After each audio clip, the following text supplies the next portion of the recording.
right, we are back with another episode 6. This is going to be a fun one, I think. So this is the topic this week, or this morning, I guess this is Thursday, is going to be things I wish my younger self knew. I'm trying not to botch the title so bad. So, Power BI has been out for quite a while. It's been out. I mean, the desktop has been out for about 5 years, a little bit over 5 years now. And these are things that we wish we could have gone back 5 years and told ourselves. So this will be an interesting topic. And again, I'm probably going to diverge. I'm going to be apologizing right now. This is a topic that's kind of near and dear to my heart, particularly around people who are newer in careers, working, whatever. I really enjoy talking about things I learned and being able to share those with other people so they can either glean some insight or do something differently than I did it. So thoughts on Power BI being 5? I'll kick it over to Tommy. Tommy's got some thoughts. Go ahead and start us off. The best part about today's episode is if you actually listen to the previous ones, this may be the first time that we say this is a deep topic or this is a big conversation. Every other episode we've done, it's always basically starting with like, well, this is a huge topic to uncover.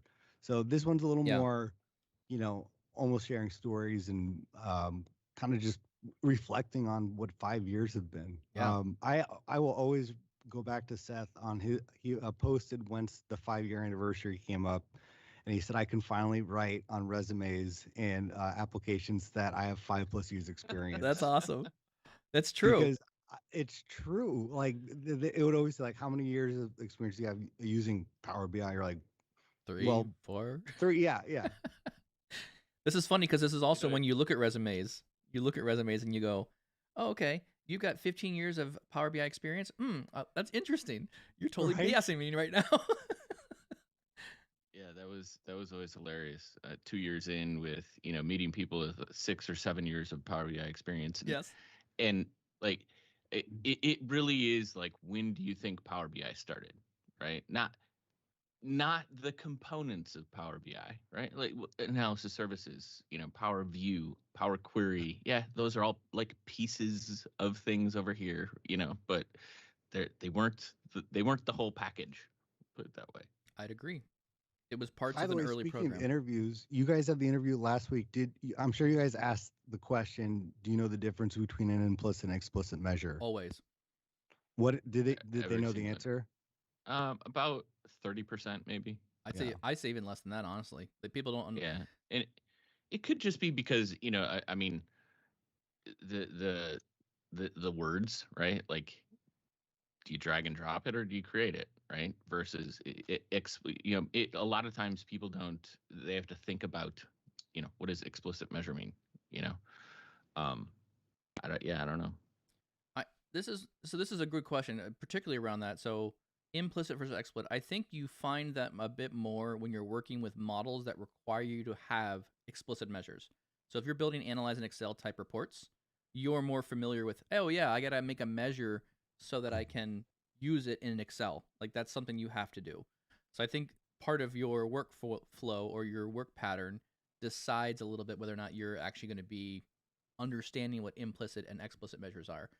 I'm actually seeing guidance now. So Ed Hansen, I think is his name, out of Southern California, he's now providing guidance that there should be no numerical columns shown in your data model. Everything should be explicitly called out. And as I'm thinking about it and building other models now, even smaller ones, I'm teaching some classes now at UWM, University, Milwaukee, Wisconsin, and that's one thing I think it's a good practice. I really like that one. That would be one I would say. I mean, shoot, man, things I wish I would have told myself later on. My early data models are messy. I'm way better at modeling now than I was back then. And I would have told myself, go read Marco Russo's book much earlier. I'm really intrigued with, because again, the idea for today's episode, or kind of the topic, is again that reflection on like just who knew 10 years ago that we would be doing a podcast about something like Power BI, like business intelligence. Again, we all had different backgrounds. Mechanical engineering, like I had no idea that was. So So let's do that. I think here it's a good lead in, Tommy. So where were we 5 years ago? Let's just start with like a baseline. Like, what were you doing 5 years ago when Power BI just came out? I'll go first. Yeah, you go first, Tommy. What were you doing 5 years ago?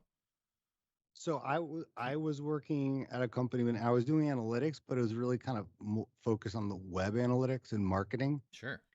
And like just like from implementing tracking on the site and tag manager and a lot of Google Analytics and paid search data. Sure. And I never considered the term business intelligence had I known this in college.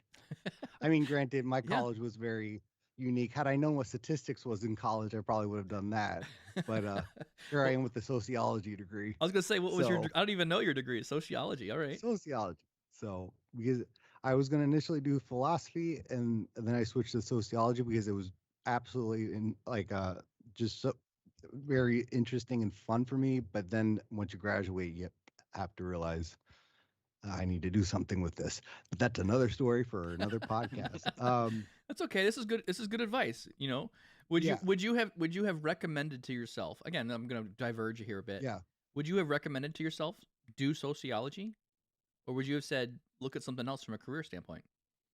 You mean like if I came back and Yeah. told myself, If you could oh, go back, yeah. yeah, So, well, maybe because honestly, the sociology had a lot of behavior, and honestly, modern sociology deals with a lot of data, sure. Oh a yeah. lot of statistics. Okay. Which I've never made that correlation until probably Power BI came. I was like, oh, Yeah. I've always liked this, Yeah. but Yeah. it was just that understanding because it was always, we were always diving into variables, and whether, you were looking at a data set or, you're looking at, like it rained a lot in England, therefore a lot of people are, clinically depressed. Is there a correlation? So like what variables? So that's always affected my way I, in a sense, approach analysis or any data set kind Yeah. of thing, like not with skepticism, but with, what variables are affecting this. Yeah. Yeah. I like it. But anyway, so yeah, so that's where I was Okay. 5 years ago with more or less green. I know you were a mechanical engineer. You were already doing Excel, so you were way ahead of the game. Yes and no. Yes and no. So let me kick it over. I'll kick it over to Seth, and I'll follow up here I'll close it out. So as Seth takes a drink of coffee. Sorry. Gonna take up 20 minutes. Is that why? Because he. No. I'll try and keep it short. Mike loves talking. That's a true statement.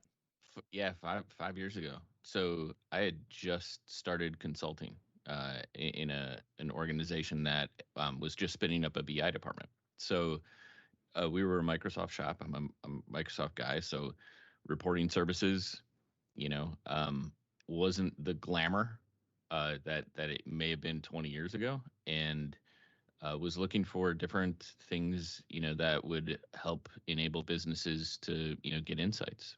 So it was really the first time that I kind of dug heavily into Power View and Power Maps that were out. I thought those were slick, the 3D renderings that you could do in Excel, but packaged up in Excel. It was kind of a hard sell on enterprise level customers or anything. And that's right about the time, maybe 2 months into that is when the first version of Power BI came out, which was very similar to like Power View, right? It was almost a carbon copy. The only difference was they, put it in a shell of SharePoint where you had tiles that slid, and that was the dashboard. And I'm so glad they moved away from that direction. Like it was SSRS and everything was in SharePoint, and it was just overkill in a framework for something that just didn't belong there. So V2 was a very, very significant not only thing for Microsoft, but it was a big deal when I loved that thing from day one. It and kind of from there on, it was pretty much Power BI all the time. So that's where I was 5 years ago. I kind of jumped into it, and then obviously recommendations for what I would have taught myself, but yeah, definitely what I was doing. So rounding out Michael, so actually by the time Power BI had come out, so right around that time, I was heavy Excel user, but I had already left engineering, honestly. So I was doing mechanical engineering for a number of years, I had already left that department and was actually in the analytics department of a company. I was actually running a call center at the time, and my job was to take the call center work and minimize it, make it efficient. And so I was able to take a job that took two people to do, got it down to about 30% of my time to run the call center, and I'm just kind of building documentation, building process for people to answer questions. And I was heavily involved with Power BI, heavily involved with the analytics efforts, and we were just beating up Excel to no end. I was actually in the category management team helping them out a lot with products and product mixes and blends of things to make sure that they had the right mix of what's going on. So that's where I was when it started. Hang on a second. My wife is now vacuuming upstairs, and she needs to stop doing that. I don't hear it. I can hear anything. Okay. I think you're in the clear. Okay, we're probably in the clear. Anyways, Are we recording? Are we still recording? Is this still on? So anyways, that was kind of me in a nutshell. I was at that space. I played with SharePoint BI a little bit, and it was annoying. To say the least. It was cool because I could click on things. I did Power View inside Excel. I thought that was really cool. But you could see kind of like very early on in this very early stage, like they wanted to be online. They wanted to be in SharePoint, a browser type thing.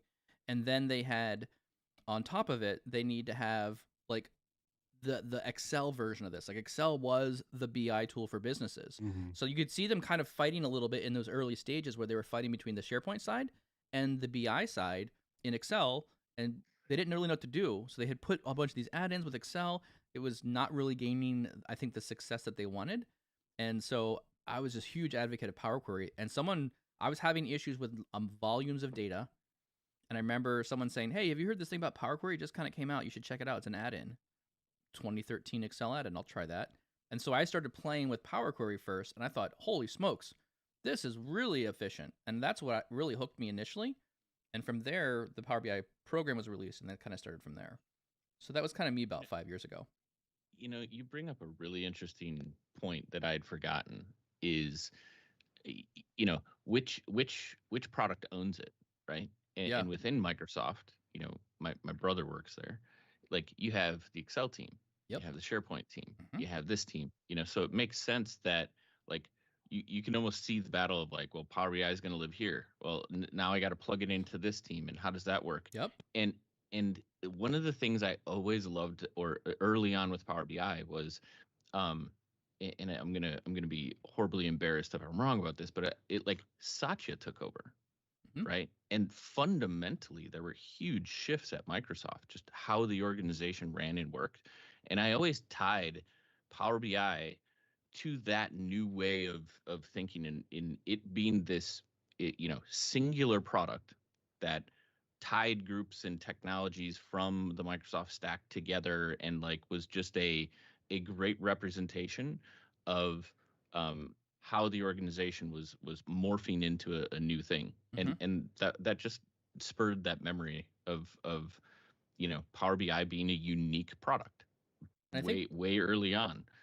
I think from what we understand, again, we don't know exactly all the details here around this stuff, but I believe James Phillips was one of the ones pushing for Microsoft to pull Power BI out of whatever tools it was in and say, we need to have a dedicated team to move quickly and build something that is separate from all the other things. And honestly, I think that was a brilliant move because it was able to, at the time, 5 years ago, Tableau was already very established as a data reporting tool. They have this, Tableau has this land and spread type mentality, right? Get one person in your organization to start it. They like it. People like the visuals that come out of it. It's a good tool. And then the idea is they spread from that one person. It invades multiple people in that department. You know, they make it kind of easy to get going. And then from there, it kind of weeded out across the organization. So then entire organizations are adopting Tableau. But at that time, they were entrenched. They've already been around for 5 years. Yeah. So that was the BI tool you get. And I think the three of us are very unique in terms of, like, I'm sure with the people you interview, or you know, they've maybe been using Power BI for a couple of years, but three of us are very unique because we all started at the origin, you know, when it was Power BI Designer. The beginning. Because I had no experience with, like, you know, a tabular model obviously DAX kind of thing.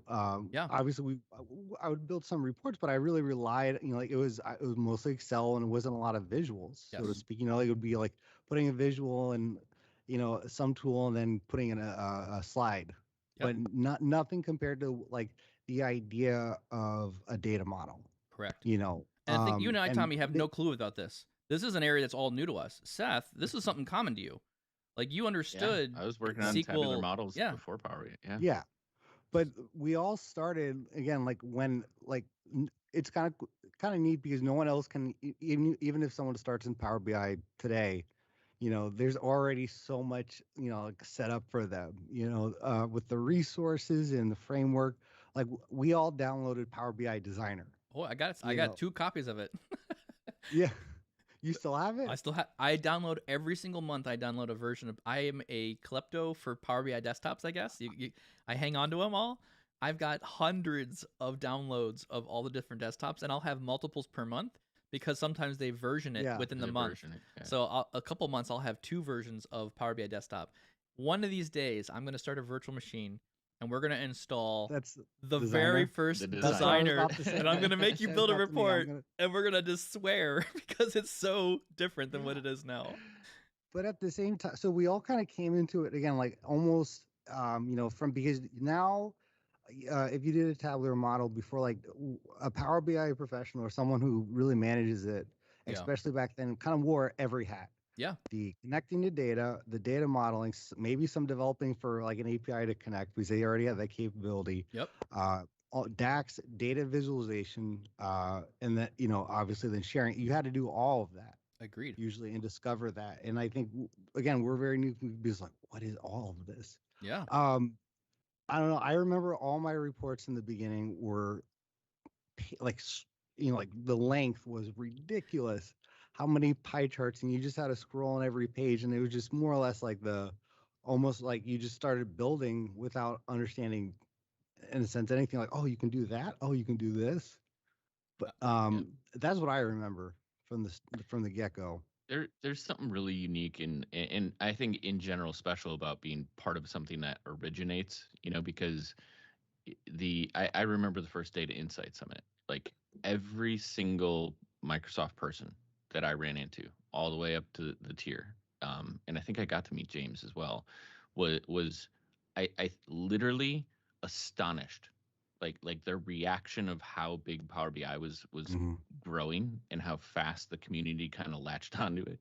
Should have been indicative of Microsoft needing a BI tool that was a little bit different than SRS, but I mean, you don't get that right when you come in later. However, right, like the caveat I want to make is when 5 years ago was like my pivot point too of getting into community. Like I had just started going to like Mhm. SQL Saturdays, Yep.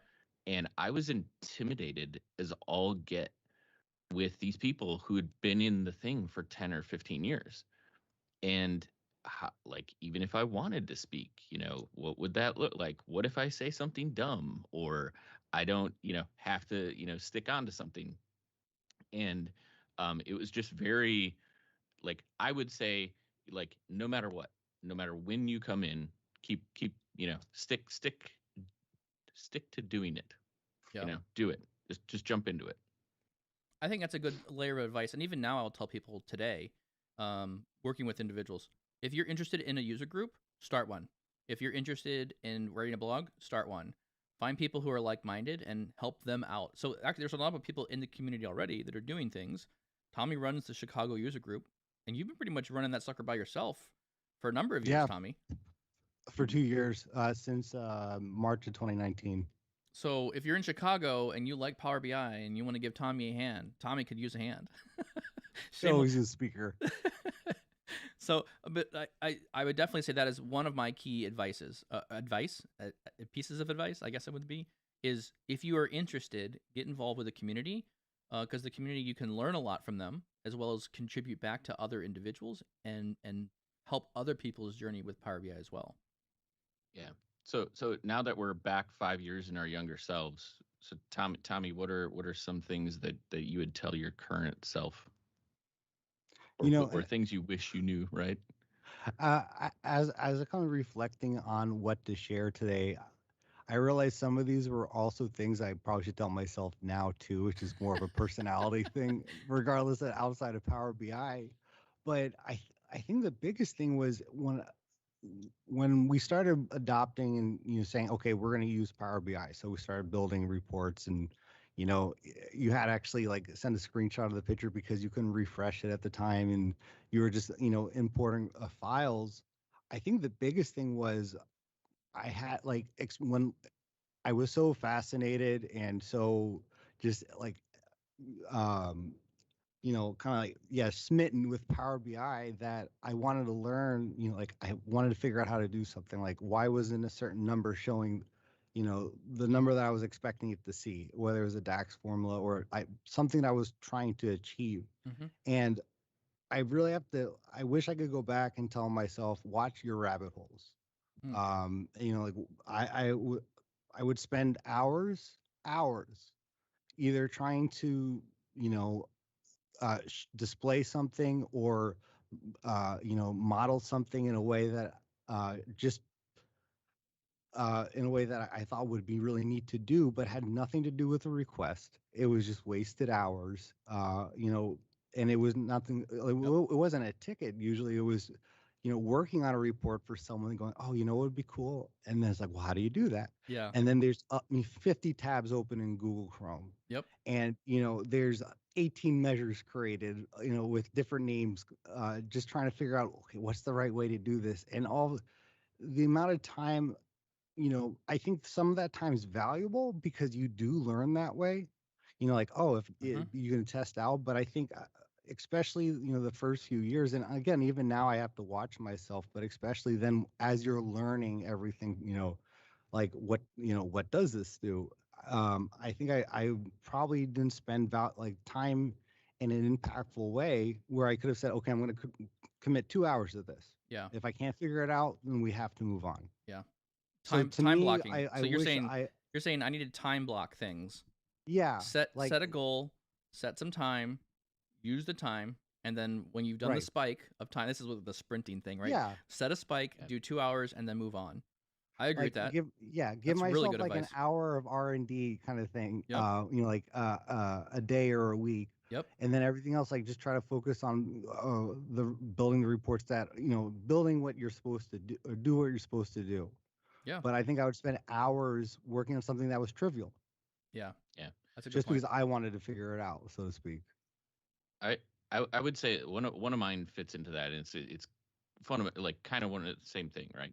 Is DAX fundamentals. Mm. Like I would recommend that anybody starting out just like start with DAX fundamentals, and because it's something you have to practice. You Yeah. have to Mhm. practice in order to not go down those rabbit holes, or at least limit them, right? Right. Mm-hmm. Because I think so many of us come from different backgrounds and things. You have a little bit of Excel, you have a little bit of SQL, you have, even if you do know analysis services a bit, um, you're gonna find yourself in a position where if you knew more of the fundamentals of DAX, you'd easily be able to do something, as opposed to Totally agree. going down these really long rabbit holes. And Mike, you do something even today that I love, and it's whatever the problem is, simplify that by Yes. having a small sample of data Yep. that Mm. represents what you're,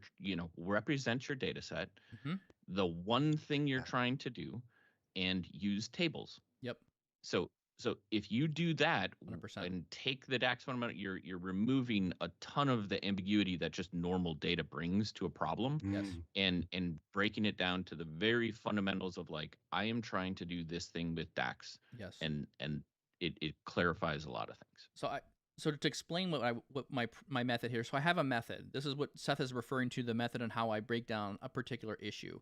So again, this is a different set of advice, but I would also recommend this to anyone new starting out. When you think about creating or solving problems, essentially, right? What Seth is describing is someone would come to me and say, "Hey, I need to build this measure, or I want this interaction or this UI kind of interaction." So instead of going to the actual data set, which may have hundreds of thousands of rows, or if I'm using M, there may be a lot of information in there. And what I'll do is I'll take out the data types of those types of columns. I'll whip over to Excel and I'll just mock up a very simple 30 or 40 row table that is representative of the data. It's clean. I can then quickly calculate and verify that the calculations work correctly. And then I'll take that and then literally copy paste it and add data to a blank Excel file, put this dummy data, and again, it has no bearing or representation of the real stuff. And there was two purposes for this. And this is a piece of advice I would definitely give everyone. If you're ever trying to do something, try to tackle more than one problem at once. If you're doing an activity where you're only solving one problem, you're inefficient, and you should be thinking about how you can solve this problem twofold. So the idea here was I would build these dummy data sets, solve my DAX problem, and now I had a dummy data set and a representation that I could then portray inside a blog article. So what I was doing is I was working on client work. I was building dummy data sets that were representative of what they were trying to solve.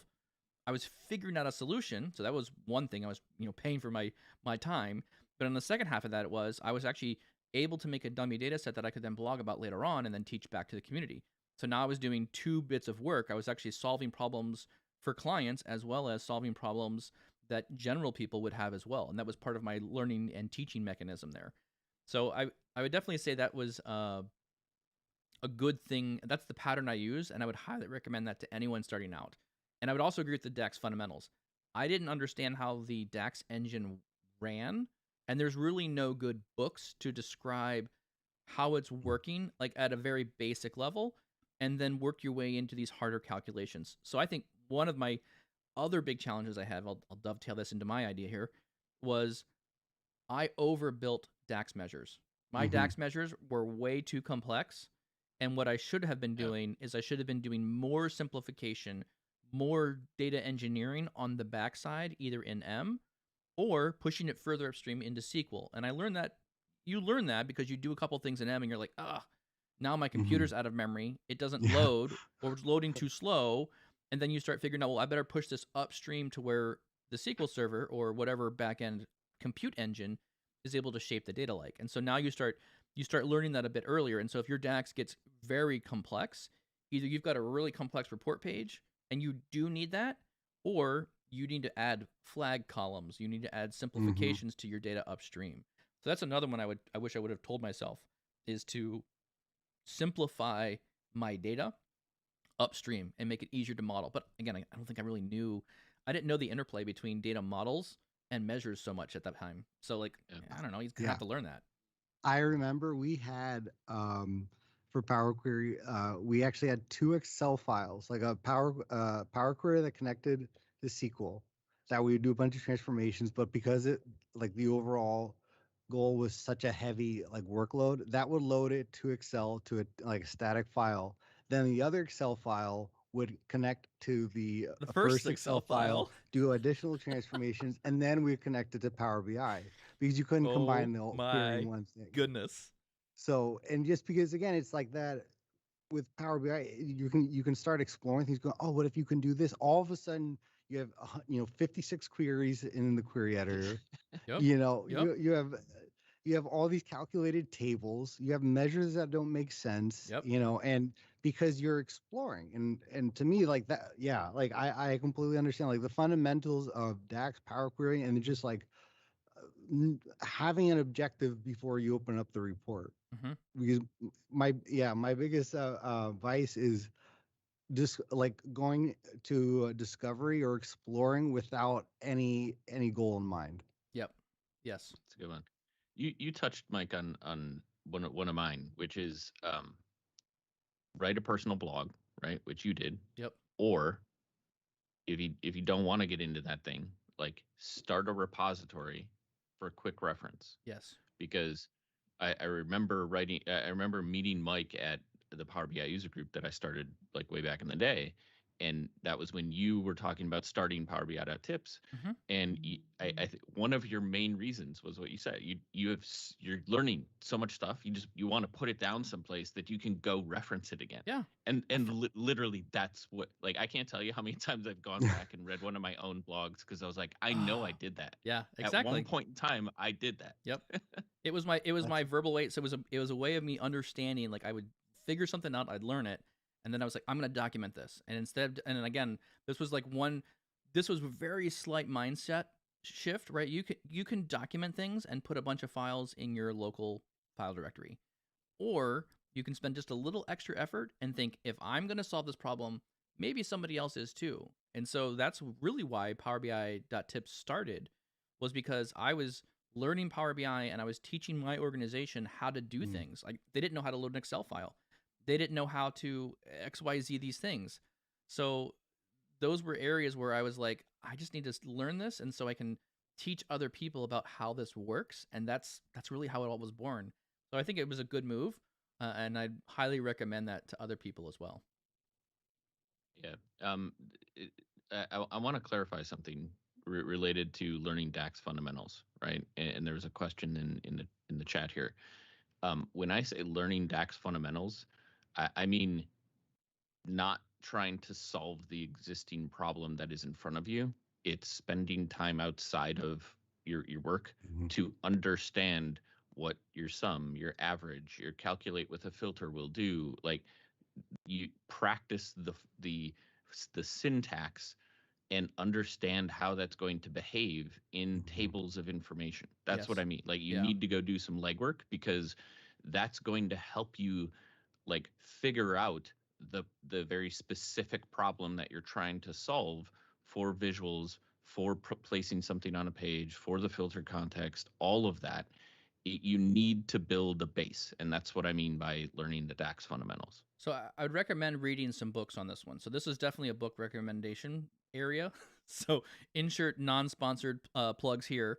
So a book that I have read, which was from Phil Seamark. I'm gonna look at my. It's actually on my bookshelf. Beginning DAX with Power BI, and so this is written more of like a SQL lens of the world. So Phil Seamark is was an amazing MVP. Now an employee of Microsoft, which is awesome. But he wrote 2 books. This is the first of his 2 books, and it was a very basic, like, fundamentals of here's how it's working, and it was a very SQL lens to the world. Another one I would recommend, and I don't remember the name of it. It's another Rob Colley book, which I also read. Also found it incredibly helpful, and that was more of like a Power Query M standpoint, and they had more of an Excel lens. So I resonated more with the Rob Colley book because it was a pure Excel person moving into Power BI. And that made a lot of sense to me. And it was, frankly, Rob Colley's hilarious. He's got a bunch of like Star Trek references, and I thought it was like from a nerd standpoint. I'm like, this is amazing. So that was, there's another voice. Sorry. I was about to say, I was going to say it's a small voice. Mike brought back the small voice again. So that was one that I would highly recommend those books. But I think I really want to hammer on Seth's point here. Fundamentals of DAX is very important.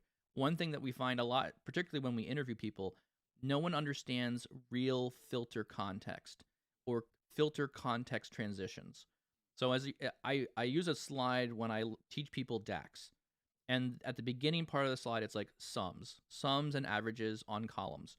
Very easy to understand, makes sense.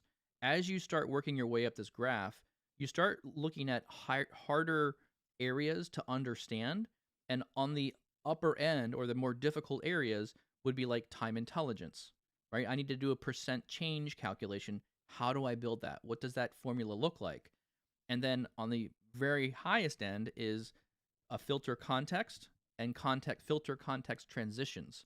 So I can have multiple filter contexts, and I can transition the filter context between a visual, a page, and inside the measure itself. So understanding what that filter context is doing, if I give you like a visual and ask you, what's the filter context? You should be able to look at a chart on a page and say, okay, the filter context is date, and the calculation is sum of sales, which is represented by the line. Those are the kind of things that you need to be keenly aware of, because then when I add a filter to like the visual, the page, or the report, those are all influencing what the calculation's doing. And again, I think this is the brilliance of the power of the engine. But if people Mhm. don't understand that, you start building formulas. And even now, I get requests for help and clients that ask me like, I want to calculate this thing. I'm like, that doesn't even make sense. Like, what are you trying to calculate? Like, what is the goal Yeah. you're trying to get to here? But they don't understand the engine. Like, they have parts of it, but they don't comprehend all these things. And that's love those book recommendations. I know Phil's book, but like find books that are gonna give you sample representations, right? Like Yes. SQL BI, right? Definitive Guide Yeah. to DAX. I think they have two versions of that, but like everything they teach is like butted up against here's a small sample data set. You dovetailed a little bit into Power Query, so it's worth mentioning Gil Ravive's, collect, Yep. combine, transform. Yeah, that's That another book's really good one. phenomenal because he basically like built all those sample data sets and provides you a link to like plug into like all of these preformed things that present the challenges that you're trying to solve. Mm-hmm. But it's finding that material that allows you to like read a section, try to understand it, and then do it. And the do it part is really, really important with this stuff because you have to ingrain that muscle memory, the Mhm. the I see it, I'm doing it kind of thing in order to grok the whole concept of what's going on behind the scenes. All right, I'm going to try and grab a couple of these links. We've talked about some really good books here. I'm going to try and just snag a couple links here for people who are listening in the chat window, just in case you want them. So the first one here is, I'll get Phil's book. So while you're doing that, I'll throw on another one. I knew, and I started doing it back in the day, but Oh, hold get on. involved in the I don't want to. I'm yeah. sorry. I want to make one point around the books that you mentioned. Oh, I want to make sure the Definitive Guide to DAX. That is a heavy book, so be You prepared need to that. learn in that book. So you need it, but I would say from a very beginner's standpoint. So for you, if you're like, hey, I'm brand new to Power BI, I'm just starting, be careful with Definitive Guide to DAX. It is very comprehensive. You may get lost. So I would recommend, so for me personally, again, how I learn things, I would start with a Rob Colley or a Phil Seamark type book, and then I would quickly come back with a Definitive Guide to DAX because it is very comprehensive. And they're like, they get deep really quick for me. I needed a little bit more basic time in the basic land before I got there. Sorry, I didn't mean to interrupt. I just wanted to make that quick note no, around the Definitive Guide to DAX. it is a good point, right? I think with the definitive guide to DAX, you're not going to breeze through that book. Correct. Like Agreed. You need it each though. section requires a bit of introspection and Mhm. understanding before you move on to the next one. I would almost like Yeah.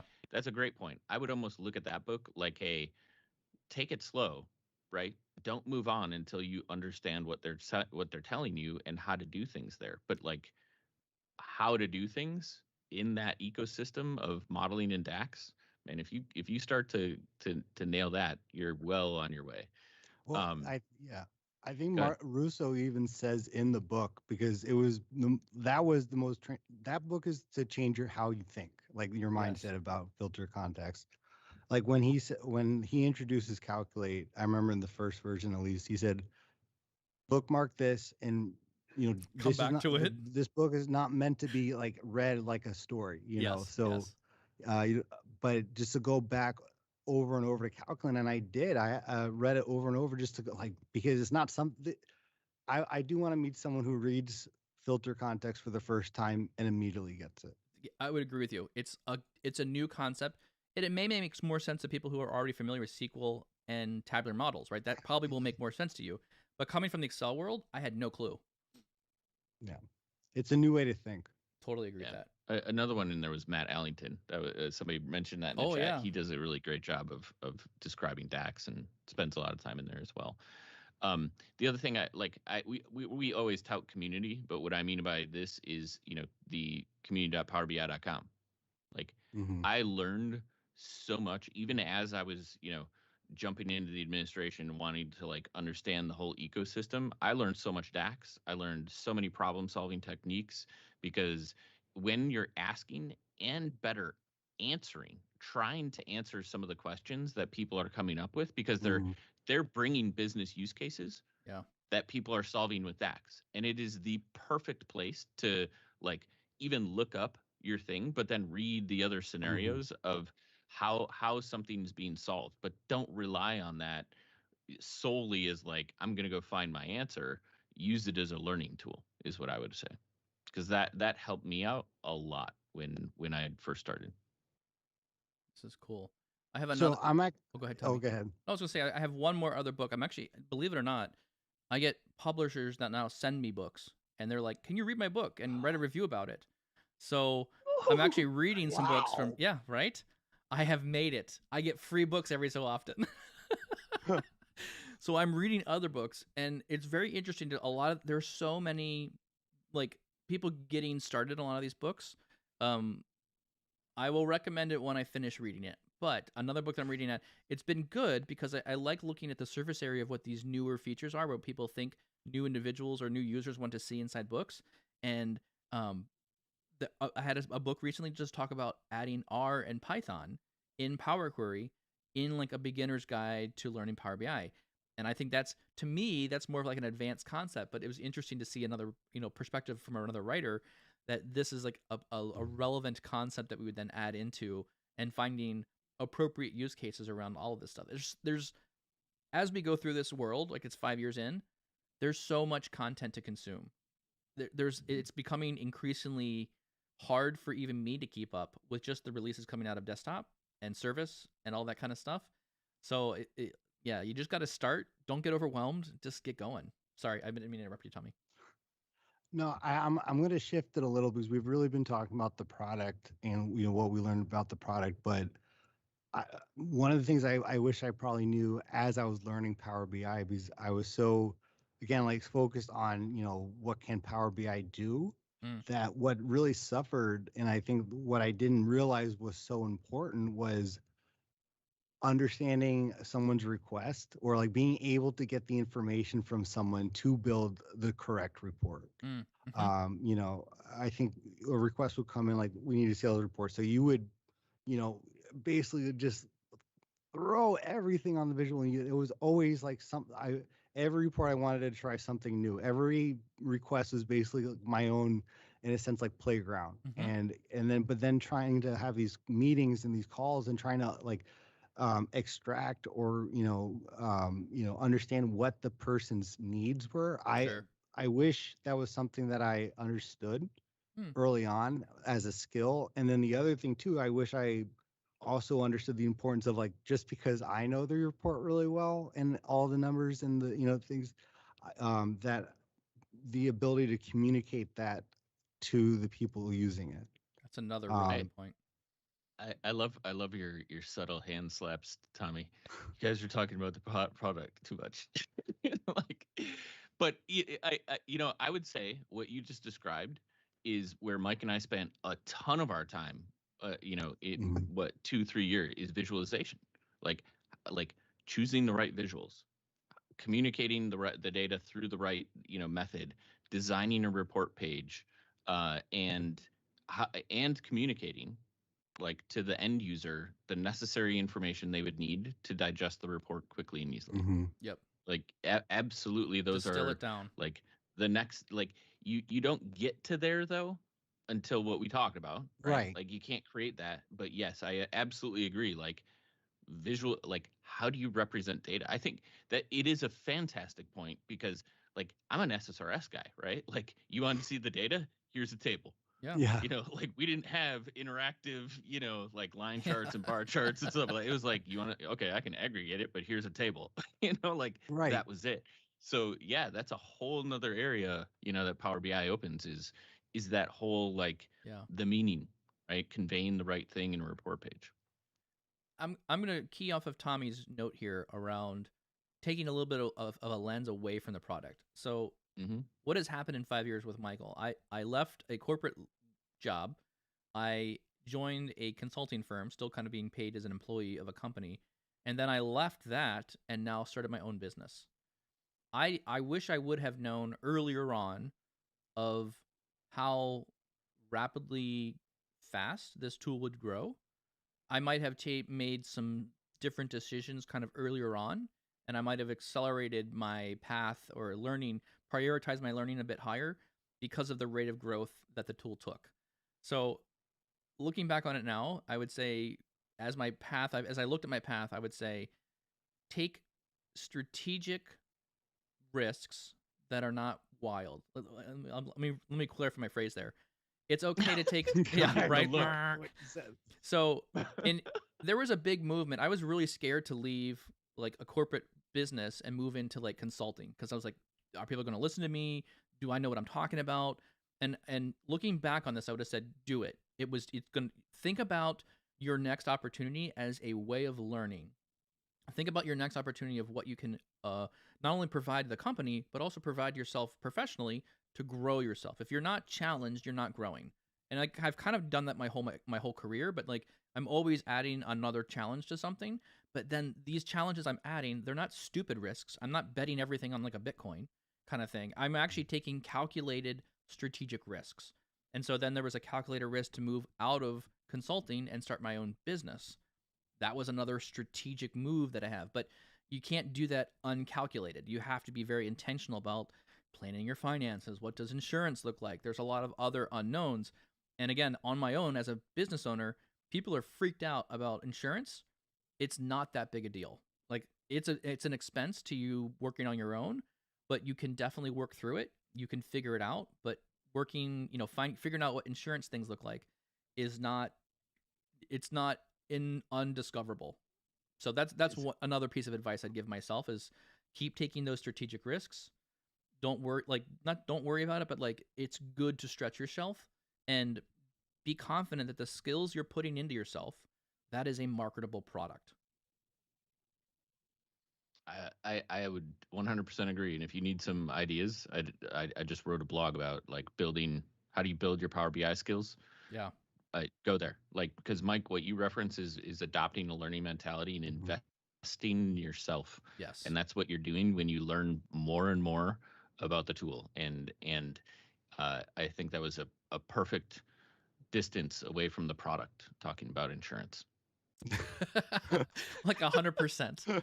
It doesn't get any farther than that. So we're really going to divert here and talk about your options. If you, yeah, I'm a high deductible plan kind of guy. Yeah. There's a whole bunch of other things that kind of go along with that, but I mean, I think there's some really. Seth and I have done a lot of interviews.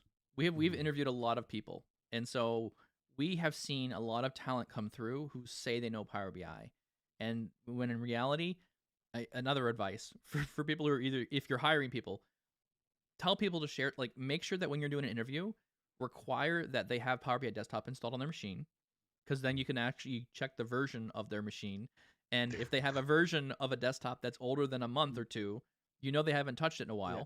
So that's one red flag for me. The second thing is you can actually ask them. I love the new desktop because there's actually a way of actually having data added to it. So you can quickly navigate them through like clicking buttons. And so for me to know when someone really understands the program, I expect them to kind of know where the visuals are. And if I say a card, I expect you to know that. If I say a table, I expect you to know how to make one of these. And even writing some simple measures there. Like I feel like a lot of those skill things are like just kind of like, I want to see you doing it. So anyways, those are sounds like a whole nother topic. Oh man.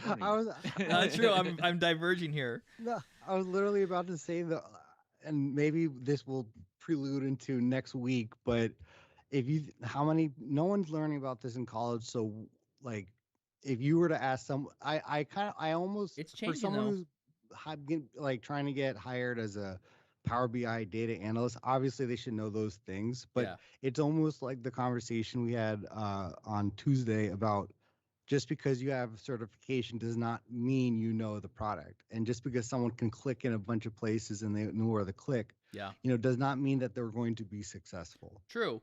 So what are those inherent, in a sense, things that you should look for? And I think like the three of us, we all are, in a sense, like we like to discover. It is like, the experiment, there were qualities there that helped us learn the product. Yeah. So, but again, that is going into a different topic altogether. Future on explicit measures. Yeah. We are way past time. Speaking of the podcast and the future. Oh yeah, this is good. Great news. For those who hate YouTube or cannot find to do it, we are now in the process of having our podcast distributed to all of the podcast platforms. I'm sending this right now in the live chat. Yep. But right now we're on Spotify. Woo! We are on what is it? Not podcast, but Google's we're version, on right? It's the Pocket Cast, Pocket Cast. Yep. and we're on Anchor. And we're hopefully going to be on Apple in the next week or so. But all of our podcasts, obviously the audio, are going to be uploaded there the same day that we do the live event. So you can now officially subscribe to the podcast. Oh man. Woohoo!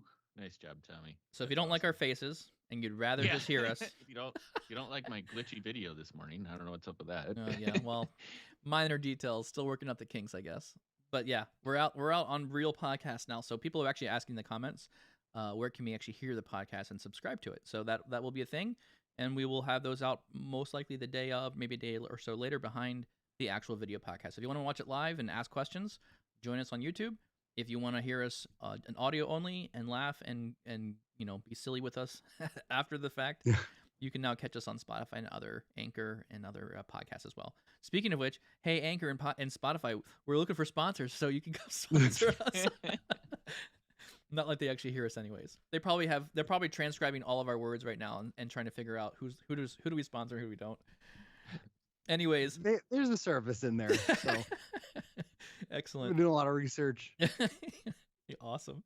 Well, anyways, tell your friends about it to subscribe too. So we really want to grow this. We want to start doing mailbag. So yeah, definitely give people the link so they can subscribe. But we're really excited about getting that now to the other side of the coin where the podcast actually is. So awesome. So for those of you who are joining us, we do a giveaway every week. So please make sure you like and subscribe to our YouTube channel where we have all these videos come out. And then we will pick a winner every week and give away some swag from swag.powerbi.tips, as well as you can see when all the latest content comes out every Tuesday, Thursday at 7:30 a.m. Thank you all very much for another great podcast. Looking forward to talking to you again next week. We got to figure out some more topics, or I've already primed the pump for some based on my conversation. Awesome. We'll get that mailbag soon. So have a good weekend, guys. Take care. All right. Yep. See you Tuesday. See ya.